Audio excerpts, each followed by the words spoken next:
नमस्कार, मेरा नाम डॉक्टर संध्या गुप्ता है। मैं स्त्री एवं प्रसूति रोग विशेषज्ञ हूँ।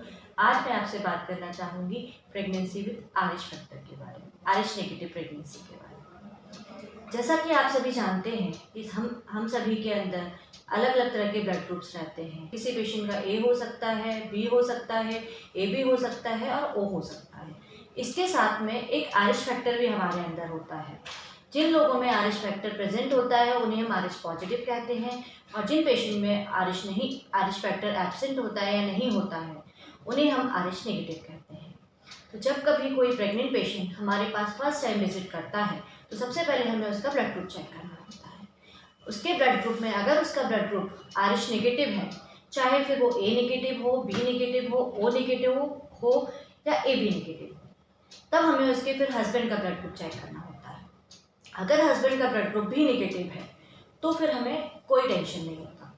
लेकिन अगर हस्बैंड का ब्लड ग्रुप पॉजिटिव है और पेशेंट का ब्लड ग्रुप नेगेटिव है तो फिर हमें उसके अंदर आईसीटी का टेस्ट करना होता है, जिसमें हमें ये चेक करना होता है कि उसके अंदर आरएच एंटीबॉडी प्रेजेंट है या एब्सेंट है। अगर आईसीटी नेगेटिव है तो कोई टेंशन नहीं है, तो हम उसकी प्रेगनेंसी नॉर्मल प्रेगनेंसी की तरह कंटिन्यू कर सकते हैं। उसे 28 वीक पे हमें एक एंटीबॉडी इंजेक्शन देना होता है, जैसे इम्यूनोग्लोबुलिन कहते हैं, आरएच एडिडी देना होता है। फिर उसके बाद जब फुल टर्म पर उसकी डिलीवरी होती है तब हमें बेबी का ब्लड ग्रुप चेक करना होता है। अगर बेबी का ब्लड ग्रुप नेगेटिव है तो फिर हमें कुछ नहीं करना होता है। लेकिन अगर बेबी का ब्लड ग्रुप पॉजिटिव है तो फिर हमें मदर को एक इंजेक्शन देना होता है एंटीडी का, जिससे उसके अंदर एंटीबॉडी डेवलप ना हो। क्योंकि अगर एंटीबॉडी डेवलप होती है तो वो नेक्स्ट प्रेगनेंसी के लिए काफ़ी हार्मफुल हो सकती है।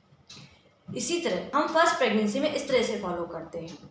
लेकिन अगर जब पेशेंट हमारे पास दोबारा प्रेग्नेंट होकर या दोबारा कंसीव करके आती है और तब उसका ब्लड ग्रुप आरएच नेगेटिव है और उसके हस्बैंड का ब्लड ग्रुप आरएच पॉजिटिव है, तब हमें उसका आईसीटी चेक करना होता है। और अगर आईसीटी नेगेटिव है तो सब नॉर्मल है, बट अगर उसका आईसीटी पॉजिटिव आता है तो फिर हमें बेबी का रेगुलर फॉलोअप करना पड़ता है। बेबी की ग्रोथ मॉनिटरिंग करनी पड़ती है, बेबी के बहुत सारे पैरामीटर रेगुलरली चेक करने पड़ते हैं।